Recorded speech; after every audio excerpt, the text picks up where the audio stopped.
Għada il-ħamis filgħodu il-Parlament Ewropew se jkun qed jiddiskuti l-konklużjonijiet tar-rapport tad-delegazzjoni li ġiet Malta f'Novembru li għadda dwar is-saltna tad-dritt f'pajjiżna. Il-konklużjoni ewlenija ta' dan ir-rapport kienet li Chief of Staff tal-Prim Ministru Keith Schembri u l-Ministru Konrad Mizzi għandhom jitkeċċew u tinfetaħ investigazzjoni dwarhom. Id-dibattitu se jsir fil-Kumitat Parlamentari għal-Libertajiet Ċivili, il-Ġustizzja u l-Intern fid-9 ta' filgħodu u għalih se jattendu wkoll il-membri parlamentari Ewropej li kienu parti mill-Kumitat PANA.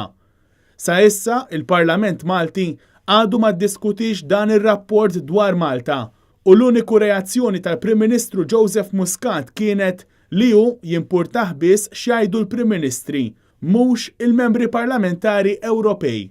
Madankollu Net News jinsab informat li l-Prim Ministru Joseph Muscat fl-aħħar ġranet għamel pressjoni fuq membri ta' dan il-Kumitat biex ikun jista' jattendi l-Ministru Owen Bonnici.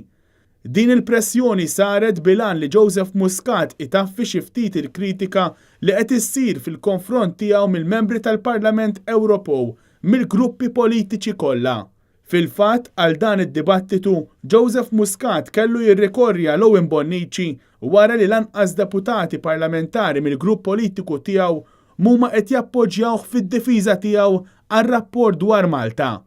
F'sessjoni plenarja fi Strasburgu f'Novembru, il-Parlament Ewropew approva riżoluzzjoni li tinsisti biex is-saltna ta' dritt f'Malta tkun segwita mill-qrib li jissaħħu l-liġijiet kontra l-ħasil tal-flus kif ukoll il-fatt li jeżistu dubji serji ta' korruzzjoni mill-bejħ tal-passaporti.